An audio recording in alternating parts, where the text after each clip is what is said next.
Bonjour. Alors j'ai envie de vous faire cette petite vidéo pour déjà vous donner un petit peu de mes nouvelles, vous partager ce que j'ai vécu, en tout cas ce que j'ai traversé, puisque ça peut peut-être vous éclairer à un moment de votre vie.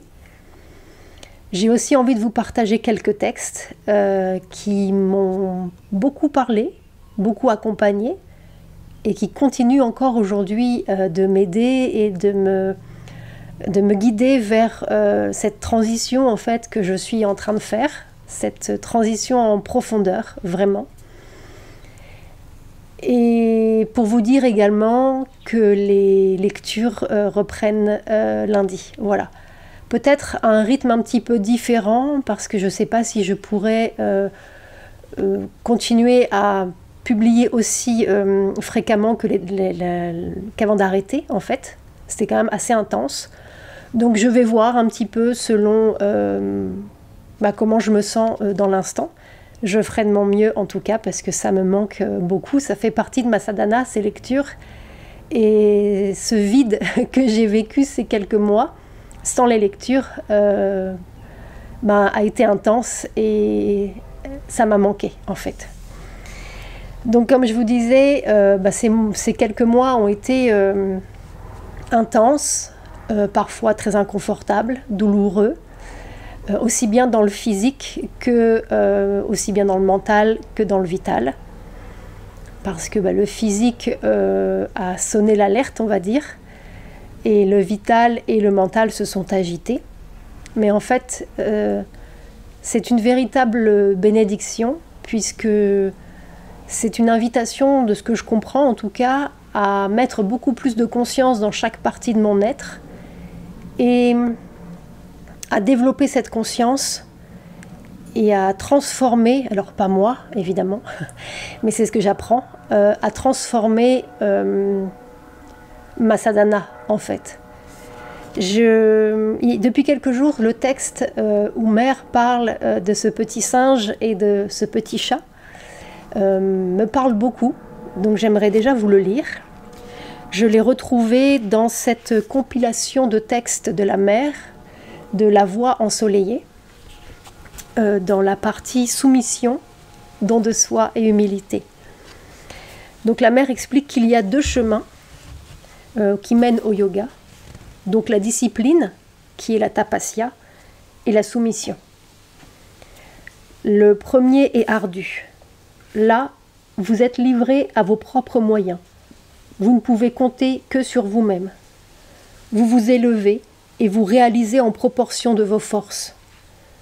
Le danger de tomber vous accompagne à chaque pas, et si vous tombez, vous roulez au fond d'un abîme d'où il est rare que l'on puisse sortir.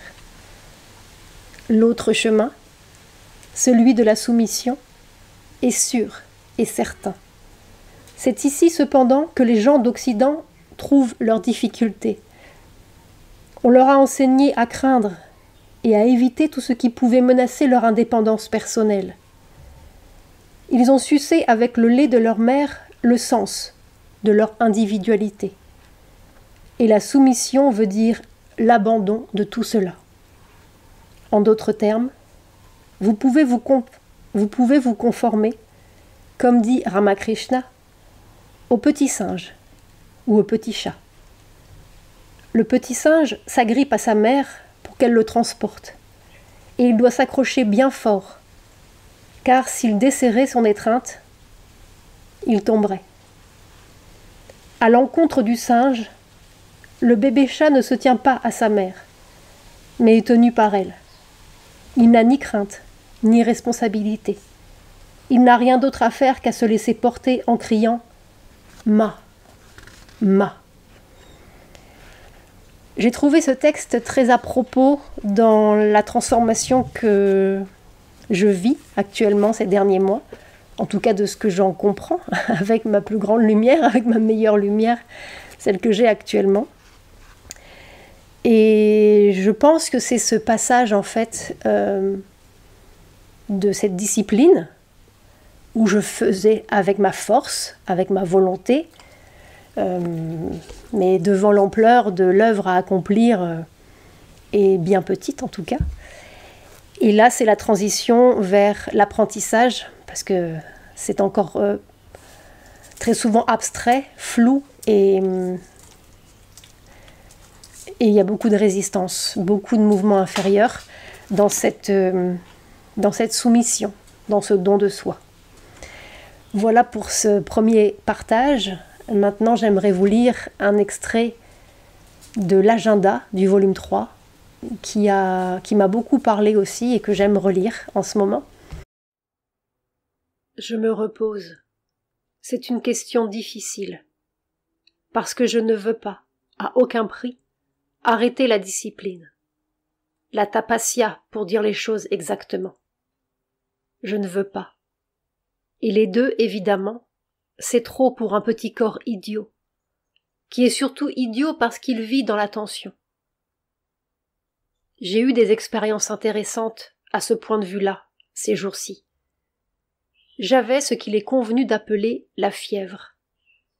Ce n'était pas de la fièvre, c'était une remontée à la surface, remontée du subconscient, de toutes les luttes, les tensions que ce corps a eues pendant 83 ans bientôt. J'ai eu une période dans ma vie où la tension était formidable parce qu'elle était morale et vitale, en même temps que physique. C'était une lutte perpétuelle contre des forces adverses. Et mon séjour au Japon particulièrement, oh, c'était terrible. Alors la nuit, c'était comme si toutes les choses qui avaient participé à cette vie japonaise, les gens, les choses, les mouvements, les circonstances, comme si tout ça, traduit en vibration vitale, était autour de mon corps, et que tout ce qui est maintenant avait complètement disparu. Et ça avait pris la place. Pendant des heures la nuit, c'était le corps qui revivait toutes les tensions terribles qu'il a eues pendant ces 4 années du Japon. Et je me suis aperçu alors à quel point, parce que sur le moment on ne fait pas attention, on a la conscience occupée à autre chose, n'est-ce pas? On n'est pas concentré là, sur le corps. À quel point le corps résiste et est tendu. Je me suis aperçu de ce que c'était, et justement, en m'en apercevant, j'ai eu une communication avec Sri Aurobindo à ce sujet. Il m'a dit « Mais tu continues. Ton corps continue à avoir l'habitude de l'attention. C'est beaucoup moins naturellement. C'est tout à fait différent puisque la conscience intérieure est dans une paix parfaite. Mais le corps a l'habitude de l'attention. Par exemple, ce petit moment entre le moment où je me lève et le moment où je descends au balcon, où je me prépare. Je suis obligée de préparer ce corps pour descendre. Eh bien, le corps est dans une tension pour être prêt à temps. Et c'est pour ça que c'est à ce moment-là que les accidents arrivent. Alors le lendemain, j'ai dit « C'est bon, plus de tension ». Et je me suis exclusivement occupée à garder mon corps dans une tranquillité parfaite. Je n'étais pas plus en retard que les autres jours. Naturellement, bien entendu, c'est une mauvaise habitude du corps.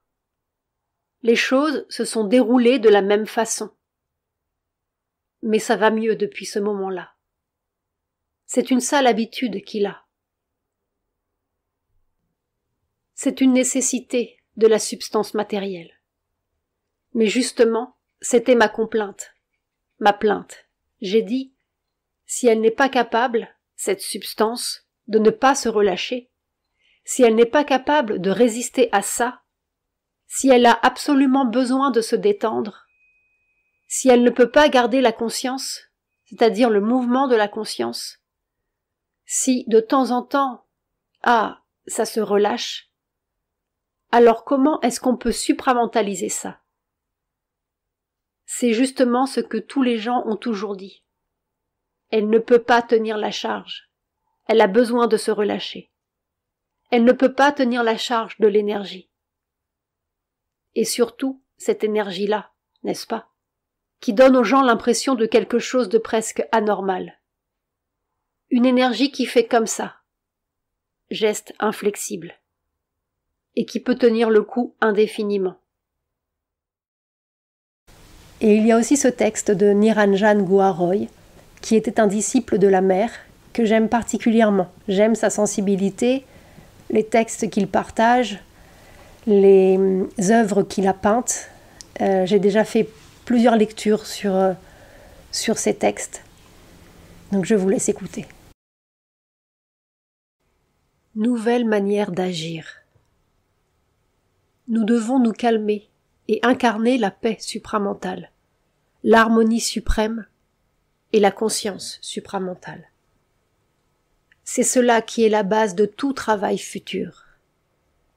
Nous avons trop souvent tendance de nous jeter dans une suractivité épuisante, absolument inutile. La conscience supramentale agit dans la paix parfaite par une pression invisible, divine, tranquille, sur les choses et les gens. Notre manière d'agir doit changer complètement. Le travail se fait dans le silence, sans susciter la moindre réaction du monde au dehors. Nous devons rencontrer chaque être avec amour divin et compréhension profonde. Au lieu de chercher la raison des difficultés et des souffrances, soyons paisibles et écoutons-les avec grande patience et sympathie, dans une atmosphère de paix et de bonté. Qu'ils soient heureux et soulagés. Au lieu d'agir nous-mêmes, laissons la mer agir à travers nous. Devenons son instrument conscient, soumis et heureux. Alors, elle entreprendra l'organisation de notre monde avec notre collaboration sincère et lumineuse. Suivons-la dans les moindres détails. Tout se fera dans le silence, l'amour et la joie divine. Laissons-lui toute l'initiative. Nous sommes ici pour créer un nouveau monde divin, et nous devons nous détacher complètement de ce vieux monde. Devenons de plus en plus divins d'abord dans notre conscience, alors seulement nous exprimerons le divin dans la vie.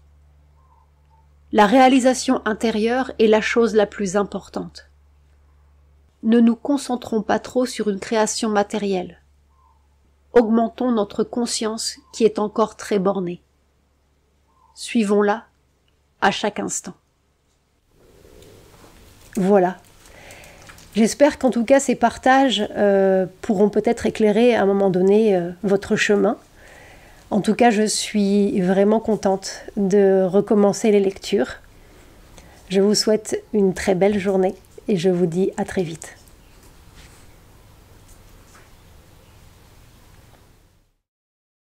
Mère divine, je t'implore, fais de moi ton enfant et permets chaque jour que mon être tout entier s'offre à toi et te soit consacré.